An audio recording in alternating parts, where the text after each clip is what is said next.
Salut, c'est Nerlof. Yo, c'est Susano. Salut, c'est Jeanne, bonjour. On est au Printemps de Bourges 2022.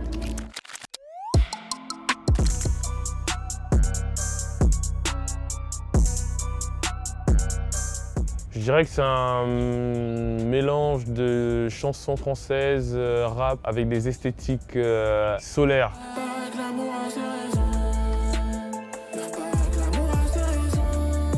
Là, je suis dans la catégorie chanson pop aux Inouïs. Chanson pop avec des petites inspirations hip-hop aussi.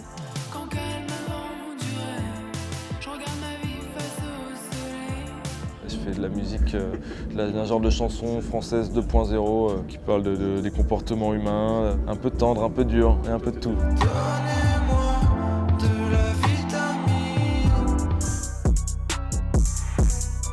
J'ai commencé la musique par le slam et la poésie. Je suis née dans une famille de musiciens, donc on faisait tous de la musique et de l'art en général. Moi j'ai commencé par le métal, c'est la musique qui m'a fasciné quand j'étais adolescent. Les groupes comme Deftones, Slipknot. Je dirais j'avais 11-12 ans quand je faisais mes premiers tremplins de slam. J'ai vraiment commencé à faire du rap, on va dire 2013-2014. Et j'ai commencé à sortir vraiment des sons quand j'ai fait un feat avec un rappeur, Peter Pan, à l'ancienne. Après j'ai sorti mon premier EP en septembre dernier. Au fil des rencontres, je suis allé vers des trucs plus électroniques, après des trucs plus rock, jusqu'à ce projet-là aujourd'hui hyper hybride, influencé par tout ça.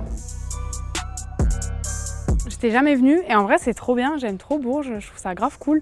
Là c'est bon, en une semaine on a eu le temps d'un peu découvrir vraiment la vie et le festival. Ah, c'est un incontournable, ça fait partie des gros rendez-vous je pense, pour les groupes, pour les pros. C'est des noms qu'on entend, tu vois, Printemps de Bourges. Quand tu es là en tant qu'artiste, c'est encore plus prenant. En fait comme il y a plein de programmations différentes et tout, à nous de choisir en fait quel mood on veut chaque soir, tu vois. Bah déjà, en vrai, de voir tous les Inouïs, c'est trop bien. Genre vraiment, je m'attendais pas à un tel niveau chez les gens. J'ai croisé Eddie De Pretto, Emma Peters aussi. Hier, je voulais aller voir Ayam, mais j'ai pas été. Il y avait Nadi qui commençait juste au même moment et le chœur a parlé directement. Là, il y a Luigi qui va jouer tout à l'heure. J'adore son travail aussi. En vrai, franchement, tout artiste est bon à rencontrer. Je sais que la programmation, elle est assez impressionnante. Le public était hyper bienveillant. J'appréhendais un peu. Quand t'es enfermé au studio, tu sais pas, tu connais pas les gens qui écoutent ta musique, tu sais pas comment ils réagissent quand ils sont face à toi. Et une fois lancé, j'ai vu qu'il y avait un bon accueil, une bonne énergie. Les gens étaient là, étaient concernés, étaient attentifs. Certains connaissaient un peu certains morceaux, donc c'était cool. J'avais cette envie de faire du live, de la scène. Du coup, j'ai envoyé mon dossier pour les candidatures des Inouïs. Je crois qu'il y avait 3100 candidatures nationales. Et voilà, j'ai été sélectionné pour les finales régionales. J'ai postulé comme tout le monde les Inouïs, j'ai fait le tremplin Bretagne, etc. De base, c'était le groupe Fox qui était pris, donc un groupe de métal breton. Et en fait, ils avaient déjà une tournée. Et du coup, moi, j'étais sur liste d'attente, je connaissais pas du tout ça. Et on m'a rappelé en fait, et c'était assez ouf parce que les résultats étaient déjà annoncés sur les Inouïs et tout. J'étais un peu la sauvée de l'histoire, quoi. C'est un rendez-vous important. En effet, il y a pas mal de pros, pas mal de gens qui peuvent enclencher des choses derrière. On est Inouïs, on a la chance de faire une formation, une classe verte, ils appellent. On a eu des masterclass avec des pros qui sont venus nous parler de leur domaine, du pitch pour les plateformes, du management, des éditions, etc.